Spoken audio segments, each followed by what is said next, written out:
Hello guys, the depth queen स्वागत करती है अपने डार्क डेप्थ वर्ल्ड में। और आज का जो मेरा वीडियो है वो है सुनीता आहूजा जी के बारे में। सुनीता आहूजा जी के बारे में अगर आप लोग नहीं जानते हैं तो वो 90s, इनफैक्ट 80s और 90s के दशक के मशहूर actor, comedian, dancer, in fact multi talented actor की पत्नी है।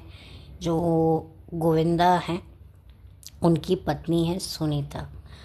तो यहाँ पर मैं बात करूँगी सुनीता आहूजा की निजी स्ट्रगल के ऊपर। तो देखिए, उनका एक पॉडकास्ट बहुत वायरल हो रहा है जिसमें लोग उनके तरह तरह के स्टेटमेंट के ऊपर बात कर रहे हैं, अपनी प्रक्रिया दे रहे हैं। सही है, गलत है, मैं उस पर बात नहीं करूँगी। लेकिन मेरा जो ध्यान गया है उनकी पर्सनालिटी को लेकर, जो उन्होंने बातें बताई कि कैसे वो गोविंदा जी से मिली और कैसे शादी हुई, शादी के बाद उनके खटाखट बच्चे हुए, और उनका जो अपनी हस्बैंड के साथ तो एडजस्टमेंट था ही, साथ में उनकी जो मदर इन लॉ हैं, भले ही उनके साथ वो जितना भी समय रही, भले ही कोई लड़ाई नहीं हुई, और वो लड़ाई क्यों नहीं हुई उसके पीछे का उन्होंने जो बातें बताई हैं, मैंने सोचा कि मैं इस पर बात करूं, क्योंकि ये बेसिकली एक बहुत बड़ा मुद्दा है हमारी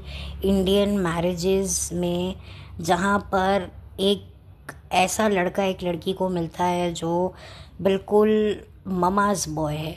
तो एक ममाज़ बॉय लड़के के साथ में इतनी लंबी शादी निकालना, ये बहुत बड़ी बात होती है। हालांकि अब उनकी मदर अब इस दुनिया में नहीं है, लेकिन आप सोच सकते हैं कि जब तक वो थी तब तक कैसे जो है सुनीता जी ने अपने आप को जो है थोड़ा सा 2 कदम पीछे रखा। ये बहुत ही कम औरतें कम कर पाती हैं।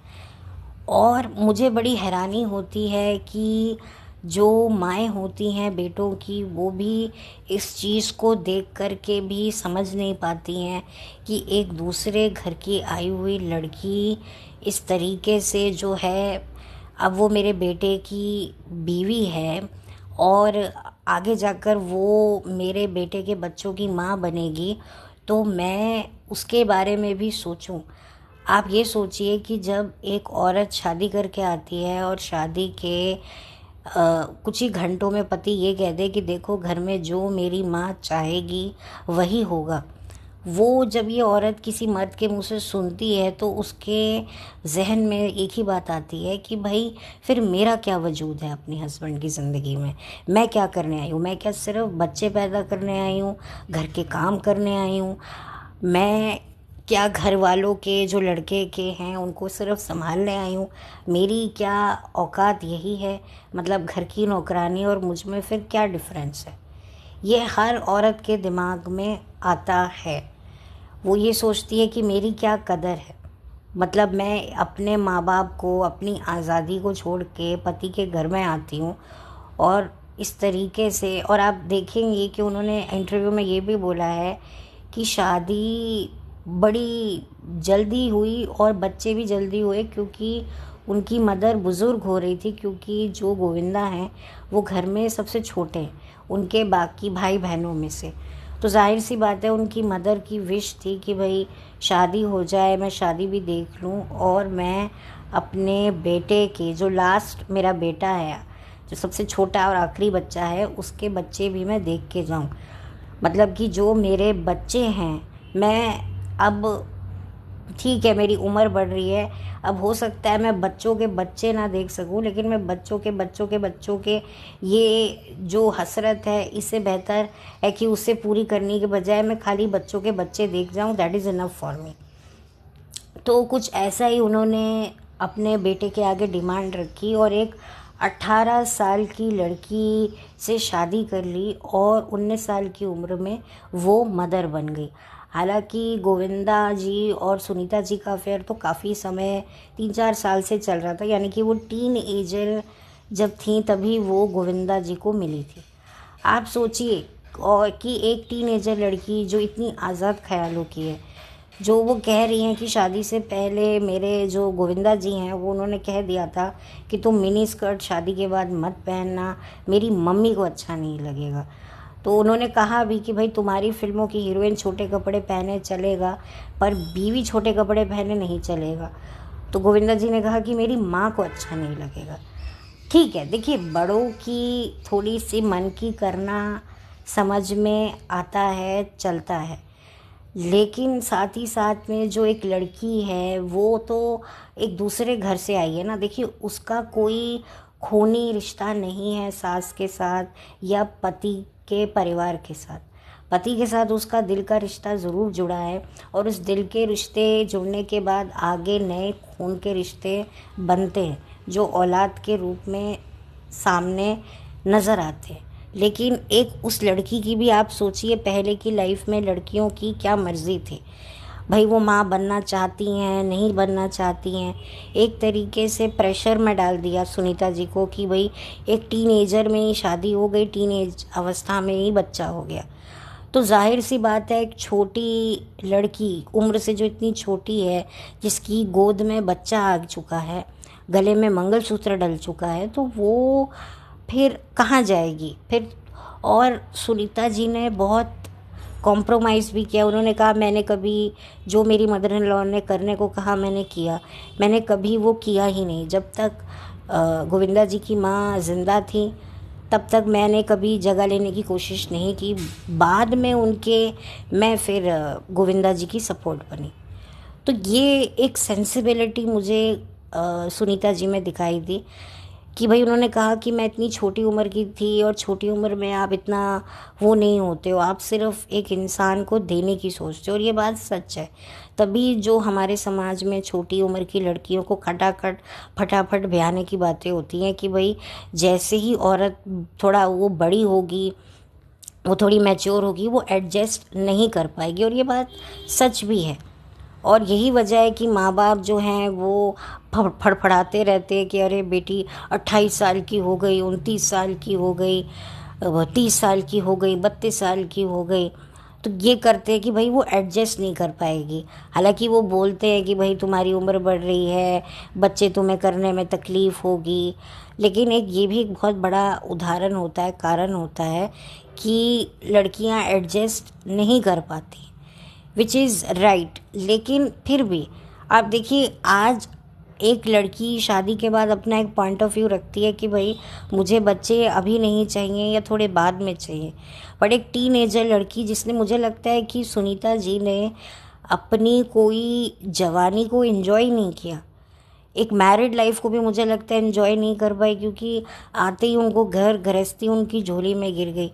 और फिर उन्होंने बताया कि जब मेरी बेटी स्कूल जाने लगी तो मैं गोविंदा जी के साथ में वर्ल्ड टूर पर भी मैंने जाना बंद कर दिया। मैं जा ही नहीं पाती थी क्योंकि बच्चे की स्कूल हैं, फिर मेरी मदर इन लॉ की बुज़ुर्ग थी, उनकी तबीयत है। तो आप सोचिए कि एक लड़की कितना, मतलब एक दूसरे आदमी जो इसका पति है उसके लिए कितने कॉम्प्रोमाइज़ सेक्रीफाइसेस वो कर रही है, प्लस उसके परिवार को भी देख रही है। जैसे गोविंदा जी की बहन है, उनका निधन हो जाता है, उनके बच्चे जो आगे जाकर कृष्णा आरती हैं, और मैंने सुना है कि गोविंदा और सुनीता जी उनको भी सपोर्ट करते थे उनके बुरे वक्त में। तो ऐसा तो नहीं है ना, तो वो भी चीज़ करना, भाई आजकल की लड़कियां सिर्फ सास ससुर का ही कर ले तो बहुत है। तो ऐसा नहीं है, ठीक है, लोग उनको क्रिटिसाइज़ अभी कर रहे हैं, उनके पॉडकास्ट को, उनकी बातों को। डेफिनेटली उनकी कुछ बातें मुझे भी अजीब लगी। उन्होंने ये भी बताया कि उन्हें कड़वे पानी से कितनी मोहब्बत है। मैं कड़वा पानी इसीलिए बोल रही हूँ क्योंकि फिर यूट्यूब को शायद कोई बहुत बड़ा बखेड़ा ना हो जाए, क्योंकि वो जिस पदार्थ की मैं बात कर रही हूँ मैं उसका नाम नहीं ले सकती हूँ। आप समझदार हैं तो आप समझ ही गए होंगे। उन्होंने कहा मुझे और मेरे बेटे को बहुत पसंद है और हम इसके बहुत शौकीन हैं। तो शायद मुझे लगता है कि जिस तरह की लाइफ रही है सुनीता जी की, पति का बाहर रहना, टूर पे रहना, इतनी फीमेल फैंस को जब वो परफॉर्म करते थे बेहोश होते हुए देखना, एक देखो ठीक है आप यंग होते हो, लेकिन कहीं ना कहीं आपको ये तो लगता है ना कि आपकी लाइफ में आपको क्या मिल रहा है। आप घर में बैठे हुए हो, आपकी पहचान एक स्टार वाइफ की है। उससे अलावा आप घर में जो हो एक आम औरत की तरह बच्चे संभाल रहे हो, पति अय्याशियाँ भी कर रहा है बाहर, पैसा भी कमा रहा है, नाम भी कमा रहा है।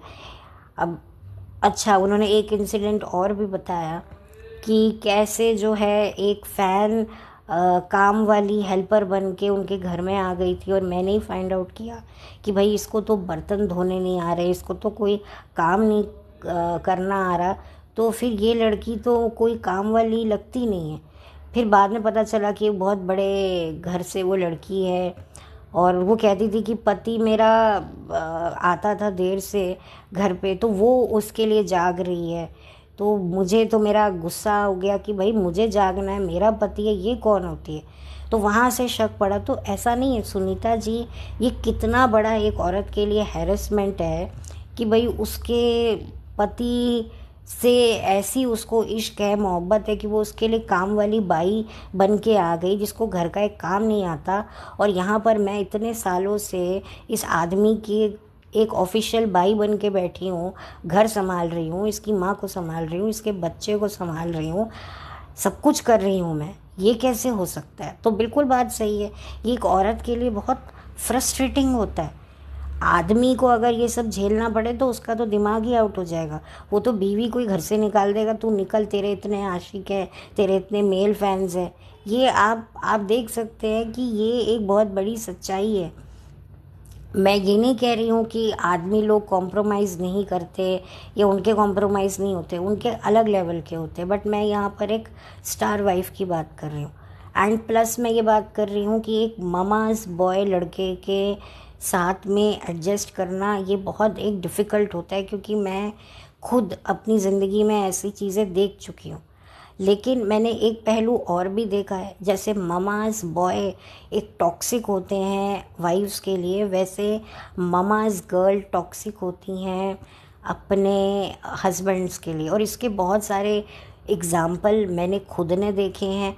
इनफैक्ट आप जो हैं यूट्यूब पर भी एक फैमिली को देख रहे हैं जहाँ पर एक फ़ीमेल व्लॉगर, एक so called celebrity female vlogger जो है, वो अपने पति को एक तरीके से अपने माँ बाप से दूर करके अपने यहाँ शहर में ले आई है। वहाँ पर एक रेस्टोरेंट खुलवा दिया है ताकि वो कहीं और ना जा सके। प्लस उस लड़के का भी लालच है, लेकिन वो जिस तरीके से एक ममाज़ गर्ल बन के बैठी है, हालांकि वो ममाज़ गर्ल इसीलिए भी बन के बैठी है क्योंकि उसमें इतनी काबिलियत नहीं है कि वो ससुराल जाके ससुराल वालों को संभाल सके। ये होती हैं कई लड़कियां जो सिर्फ शादी करती हैं, सिर्फ अपने सुख के लिए करती हैं।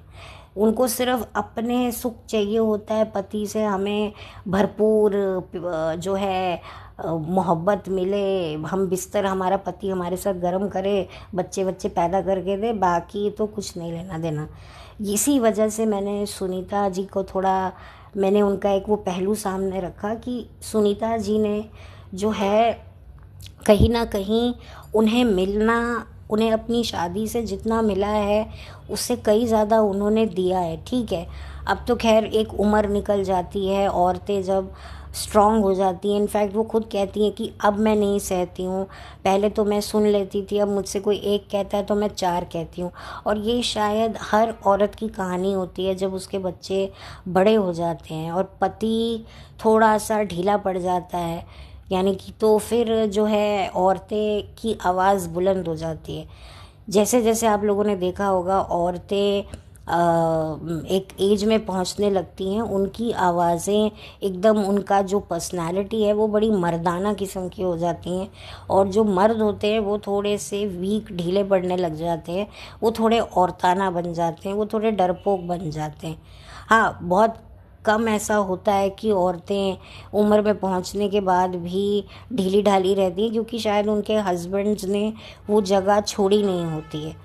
आज अगर आप देखें सुनीता जी जो इतना रहती हैं, इतनी लाइमलाइट में रहती हैं, उसकी कहीं ना कहीं वजह जो है वो गोविंदा जी भी होंगे, क्योंकि गोविंदा जी ने को भी ये बात तो पता है।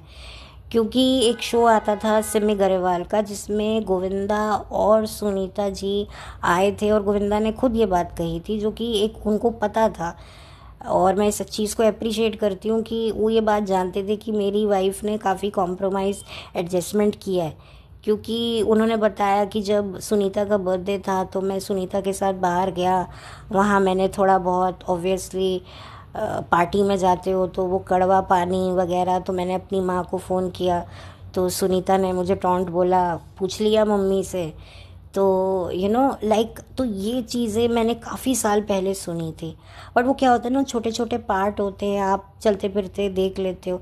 लेकिन अब मुझे समझ में आ रहा है कि ये तो था कि भाई मेरी गैरहाज़िरी में मेरी माँ को मेरी बीवी देख रही है, मेरे बच्चों को मेरी बीवी देख रही है, मेरे घर को मेरी बीवी देख रही है। तो फिर क्या होता है कि फिर जब आप बूढ़े होने लगते हो, आपको 10 बीमारियां आपको हेलो हाय बोलने को बेकरार रहती हैं, तब आपको लगता है यार छोड़ो यार अब ठीक है। तो कहीं ना कहीं मर्द लोग अपनी लगाम छोड़ते जाते हैं।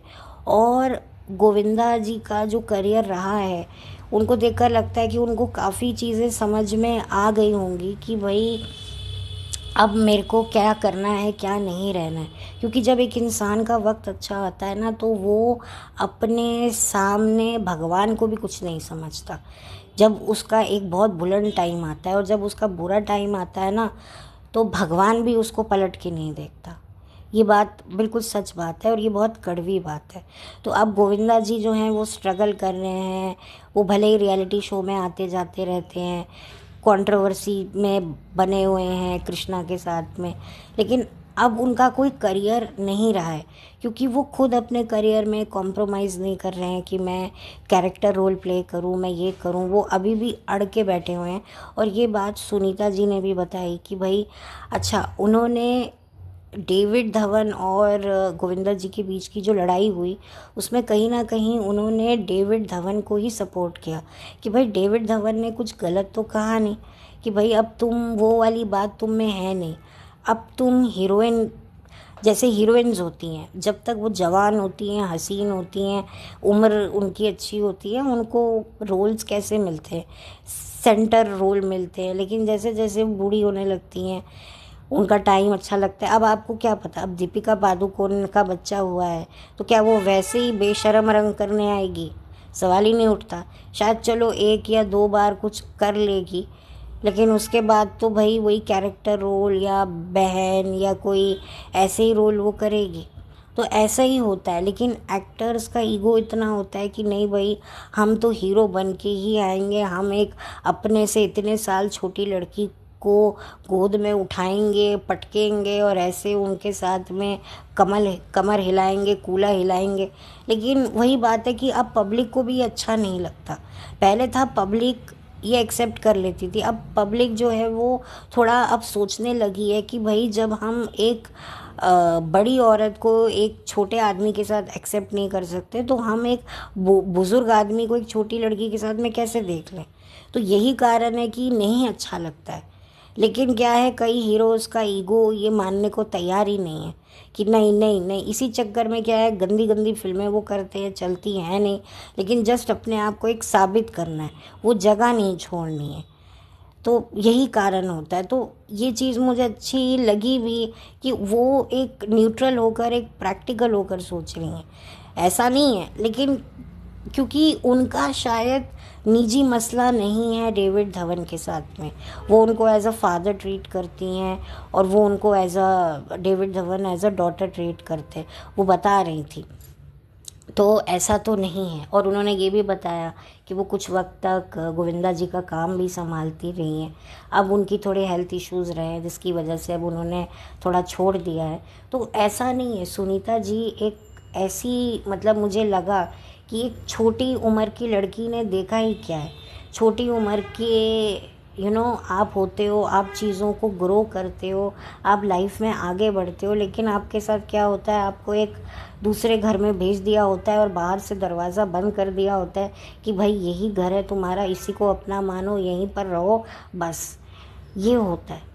तो मुझे कहीं ना कहीं सिंपैथी है। लेकिन एक पहलू ये भी देखा है कि जो औरतें ममाज गर्ल बन के रहती हैं, उनके हस्बैंड्स को भी बहुत परेशानी झेलनी पड़ती है। क्योंकि आजकल लड़कियों का ये है कि जब हम तुम्हारे माँ बाप को पूछ रहे हैं तो तुम भी पूछो, जो गलत नहीं है। लेकिन क्या है, एक अबव नॉर्मेलिटी में हो जाता है। जैसे अगर एक मर्द अपनी बीवी को बोलता है कि तू मेरी माँ का ये भी कर वो भी कर, बीवी कहती है ना कि हाँ जहाँ पर ज़रूरत है वहाँ मैं हूँ तुम्हारी माँ के लिए, लेकिन जहाँ मैं नहीं हूँ, जहाँ मुझे नहीं लगता मैं नहीं हूँ। लेकिन वहाँ पर भी अगर हस्बैंड फोर्स करता है तो फिर वो पट्टा टूट जाता है। तो सेम जो होता है वो हस्बैंड्स भी झेलते हैं कि तुमने मेरे उसको फ़ोन नहीं किया, इसको फ़ोन नहीं किया। अभी हाल ही में एक व्लॉगर दीदी हैं, एक आपी हैं, जिन्होंने अपने दूसरे रिलीजन के लड़के के साथ शादी की है, जो आए दिन ट्रोल होती रहती हैं। उन्होंने बताया कि भाई मेरी भाभी की मदर का इंतकाल हो गया, जिसका उन्होंने एक थंबनेल भी बनाया ऊट जलूट, जिसको लेकर लोगों ने बहुत उनको क्रिटिसाइज़ भी किया कि तुमने ये क्यों लिखा है कि तुम्हारी भाभी नहीं है, जबकि तुम्हारी भाभी की मदर का इंतकाल हो गया। मैंने इस पे बात एक वीडियो पे की भी थी। तो वो कह रही थी कि भाई वो मेरा हस्बैंड घूमने गया हुआ था तब डेथ हो गई, तो अब वो आ गया है, तो अब काफ़ी दिन भी हो गए हैं, लेकिन मैं चाहती हूँ कि एक बार वो मिल आए। यानी कि आप देखिए कि भाई सब चले गए, सब मेरी भाभी को आकर सबने हाजिरी लगवा दी, तो मेरा पति क्यों नहीं गया? मैं इसके हर कुनबे के दुख सुख में रहती हूँ, तो ये मेरे परिवार के दुख सुख में क्यों नहीं है? क्या होता है ना, औरतों को अपने मायके का इतना मोह होता है कि वो अपना मोह जो है वो पति के उससे पूरा करवाती हैं।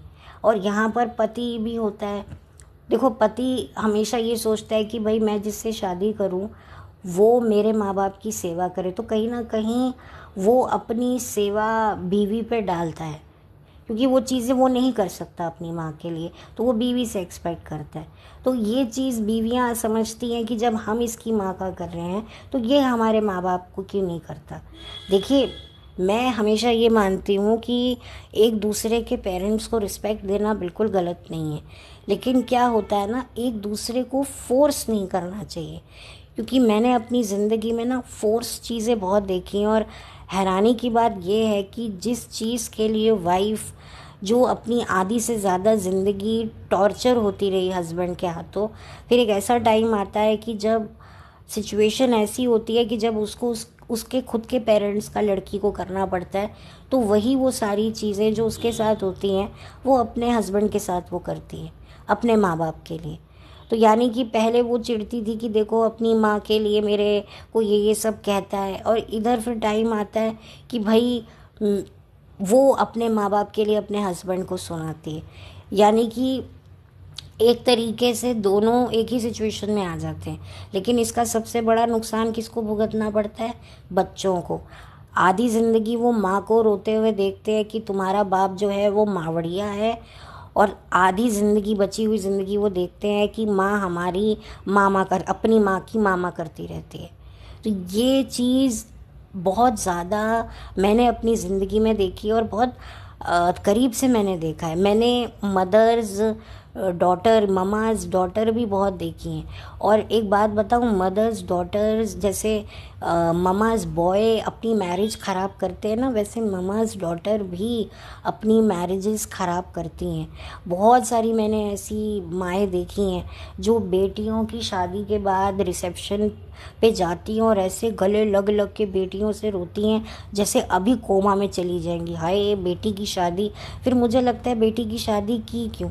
वो एक्सपेक्ट करती हैं कि शादी के बाद भी जो लड़की है वो सिर्फ हमारी ही सुने, हमारी ही बात माने। और लड़कियां भी जो हैं अपनी माँ के घर में जो चलन प्रचलन होता है वही वो ससुराल में करने की कोशिश करती हैं। अब समझ में नहीं आता कि वो अपने कंफर्ट जोन के लिए करती हैं या अपनी माँ के लिए करती हैं। अब ऐसे में पति तो ट्रिगर होगा ही ना, क्योंकि पति भी पॉजेसिव होते हैं। जैसे औरतें कहती है ना कि मर्द हमारा हमारा बन के रहे, वो अपने सास से अपने हस्बैंड को शेयर नहीं कर सकती, सेम हस्बैंड का भी होता है। वो भी कहते हैं, कई हस्बैंड्स को इतना चिढ़ होती है कि भाई सारा दिन बीवियां माँ से फ़ोन पे चिपकी रहती हैं, तो फिर जो है वो हस्बैंड कहता है फिर तू जा अपनी माँ के पास। तो हर चीज़ में नॉर्मैलिटी, बैलेंस तो लाना ही चाहिए। कि भाई अब आप दीपिका को देखिए, मैं दीपिका की भी थोड़ी बात करूँगी, दीपिका कक्कड़ इब्राहिम के बारे में, कि आप दीपिका को देखिए, दीपिका ने कितना अबव नॉर्मैलिटी में जाकर किया। उसने अपने हस्बैंड की सास मतलब अपने हस्बैंड की माँ का तो किया ही किया, बाप का किया, बहन का किया, चलो समझ में आता है, लेकिन सास की बहन का तो किया, उसके बच्चों तक का किया, और सास की पता नहीं कितनी और बहनें हैं उनका कर डाला। तो अब वो जो बेबी बॉय जो इतराती है, देखिए लोग कहते हैं कि वो ऐसे करती है, बेबी बॉय का क्या मतलब होता है। मैं आपको एक बात बताती हूँ, कहीं ना कहीं इस बच्चे के आने से, इस लड़के के आने से, रूहान के आने से, जो दीपिका का बेटा है, जो बड़ा प्यारा बच्चा है, उसके आने से जो है दीपिका को कुछ ना कुछ तो रिलीफ मिला है। वरना दीपिका एक बाई ही बन के रह गई थी, वो बहू नहीं थी, वो घिस रही थी, उसको एक इनसिक्योरिटी थी। अब क्या है, उसने लड़का पैदा किया है। अगर दीपिका की लड़की पैदा हो जाती तो दीपिका की पूरी ज़िंदगी और मटिया मेट हो जाती, क्योंकि जिस तरह से ऑब्वियसली जो उसके लिए प्रॉब्लम होता, अब जिस तरह से वो डैडी ड्यूटी, वो सब चीज़ें वो कैप्चर करती है, बड़ा प्राउडली बताती है, वो शायद वो ये सब नहीं करती। अगर करती भी तो वो फील नहीं आती, क्योंकि जनाब भी ये जानते हैं कि भाई मैंने अपना जो वारिस घर का जो चिराग है वो मैंने ही जलाया है, मेरी चीज़ों से ही ये चिराग बना है और बन के जो है वो रोशनी फैला रहा है। तो इसीलिए जनाब को भी एक प्राउड मोमेंट तो आया है। और ये सब किसकी वजह से, दीपिका की वजह से हुआ है ना। तो आप देखिए कहीं ना कहीं मरे से मरा वो दीपिका की तरफ झुका है। ये होता है, बेटा आप कहते तो हैं कि हाँ बेटियां होती हैं, ये होता है, लेकिन बेटों का आज भी एक वट, एक बल, एक आप कह लो एक गुमान तो होता ही है। क्या सबा नहीं चाहती होगी कि मुझे जो पहली औलाद हो वो बेटा ही हो। आप समझ रहे हैं, भाभी को बेटा हो गया तो भाई पीछे पीछे आ गया, तो अगर मुझे बेटा हो जाएगा तो मेरा जो पति है वो भी मेरे पीछे पीछे आएगा। तो यही तो बात है। इसीलिए तो वो बेचारी बेबी बॉय करती है, लोग उसको ट्रोल करते हैं। लेकिन एक सच्चाई तो ये है कि आज भी बेटों का एक रुतबा है ख़ानदान में। बेटियों को तो समझा जाता है कि भाई वो दूसरे घर जाएंगी, वो तो सारा दहेज उनके लिए बनाना पड़ेगा, ये कर दिया है, मतलब कुछ भी नहीं होता। ये भी एक सच्चाई है। तो आप देखिए दीपिका की तो चलो सिचुएशन और थी, दीपिका तो कहीं से भी ममाज गर्ल बनकर ही नहीं रह सकती थी, क्योंकि उसकी सिचुएशन ही नहीं थी। लेकिन आज की तारीख में हर लड़की ममाज गर्ल ही है। और मैं आपको बता दूं कि ममाज गर्ल जो हैं वो अपनी बेटी की मैरिज में बहुत बड़ा प्रॉब्लम क्रिएट करती हैं, और उनको ये बात पता ही नहीं होती है कि हमारी वजह से जो है हमारी बेटियों की ज़िंदगी बर्बाद हो रही है। मैं ये ममाज़ बॉय, ममाज़ डॉटर से एक ही बात कहूँगी कि अगर आपको ममाज़ बॉय या ममाज़ डॉटर बनना है ना, तो फिर आप शादी मत करो, बिल्कुल भी शादी मत करो। मैं तो यही कहूँगी, क्योंकि इससे जो एक इंसान है जो आपका हाथ थामता है, इस वजह से कि वो आपसे कनेक्ट फील होता है, आपसे उसका एक दिल का रिश्ता है, ना कि कोई आपका खून का रिश्ता है, उसके साथ आप ना चाहते हुए भी इंसाफ़ी करते हो। और उस दिल के रिश्ते से जो खून के रिश्ते बनते हैं, उनको खून के आंसू रोने पड़ते हैं जब वो अपने माँ बाप को लड़ता हुआ देखते हैं। जी किस लिए, कि तुमने मेरी माँ को टेलीफोन नहीं किया, तो तूने मेरे बाप को ये नहीं किया। यही सारी चीज़ें होती रहती हैं। तो ये ममाज़ बॉय, ममाज़ डॉटर के लिए मैं यही कहना चाहूँगी कि आप शादी मत करो। और मैं उनके पेरेंट्स से भी कहना चाहती हूँ, कई मैंने ऐसे पेरेंट्स देखे हैं जिनकी बेटियाँ होती हैं, बेटे नहीं होते, तो जब उनकी बेटियां शादी करके ससुराल चली जाती हैं और उनको बेटे होते हैं ना, तो ज़रा सी छोटी मोटी खटपट भी होती है, तो बेटियां जब मायके आ जाती हैं तो उनके पेरेंट्स एफर्ट ही नहीं करते कि भाई बेटा लेकर आई है बेटी, तो फिर ये हमारा है। अगर बेटी ही लेके आई होती तो फिर थोड़े से सोच में पड़ जाते हैं, यार हमारी भी बेटियां थी, अब ये भी बेटी पैदा करके लेके आ गई है, भैया तू चली जा अपने घर। कई ऐसे लोग भी होते हैं। बट कुछ लोग होते हैं कि चलो बेटा है या बेटी है, वाकई बेटी हमारी जेन्युइनली ससुराल में दुखी है, तो तू आ जा वापस। और कई बार माँ बाप जो है छोटी छोटी चीज़ों में बेटियों को कहते हैं तू ससुराल छोड़ के आ जा, हम देख लेंगे, ये कर लेंगे, तेरा बेटा है, और अपने आप बेटे के पीछे आएगा। ऐसा नहीं होता। इनफैक्ट मैं आपको ये भी एक बात बता दूं, थोड़ा पॉडकास्ट लंबा हो रहा है, कि मेरी एक जानकार, वो पीएचडी करना चाहती थी, बट उनके हस्बैंड उनको सपोर्ट नहीं करते थे। उनका ऑलरेडी एक बेटी थी, वो उनके हस्बैंड चाहते थे कि दूसरा बच्चा हो और इस बार लड़का हो। तो जो वाइफ है उसने इसी शर्त पे कंसीव किया था कि मुझे जो है पीएचडी करने को तुम परमिशन दोगे, और हस्बैंड ने बोला था ठीक है तू कर पीएचडी, तू कंसीव कर, और बेटा होगा तो मैं तुझे पढ़ाऊँगा, मैं तुझे सब कुछ सपोर्ट करूँगा। और ऐसा ही हुआ। उसने दूसरी बार कंसीव किया और उसको बेटा हुआ। वो बात अलग है कि आज वो हस्बैंड वाइफ का बहुत ही गंदा तलाक हो चुका है, और बेटे के ही बलबूते पर उसने काफ़ी एलिमनी ली है, क्योंकि हस्बैंड चाहता था कि डाइवोर्स तुझे दे लेना है मुझसे ले ले, पर बेटा मुझे दे दे। पर वो बेटा तो सौगात था, वो क्यों देगी। उसके ही वजह से उसने जो है पीएचडी करी, और उसी की वजह से उसने इतनी सारी एलिमनी ली। तो ये टॉपिक ममाज बॉय के यहाँ से शुरू हुआ था, लेकिन ख़त्म हुआ कि भाई वाकई ये ममाज बॉय क्यों बनते हैं। मुझे लगता है उसके पीछे एक बहुत बड़ा कारण भी होता है। तो यही शायद कारण था। आई नो, मैं मजाक कर रही हूँ। तो बस मुझे यही कहना था। आई डोंट नो आपको मेरी ये पॉडकास्ट कैसी लगेगी। शायद आपको टॉपिक अच्छा लगेगा, नहीं लगेगा, क्योंकि मेरे जो टॉपिक्स होते हैं ना, वो बहुत ही ज़्यादा देसी घरेलू टॉपिक होते हैं, क्योंकि जो मैंने अपनी लाइफ में एक्सपीरियंस किया है मैं वो आप लोगों के साथ शेयर करती हूँ। और मुझे लगता है कि कहीं ना कहीं कोई तो होगा जिसके एक्सपीरियंस मेरे एक्सपीरियंस के साथ मैच करेंगे। तो बस चलती हूँ, लौट कर आपसे मिलती हूँ। हैव अ ब्लेस्ड डे और थैंक्स फॉर लिसनिंग, और जल्दी मिलूँगी। Bye, take care.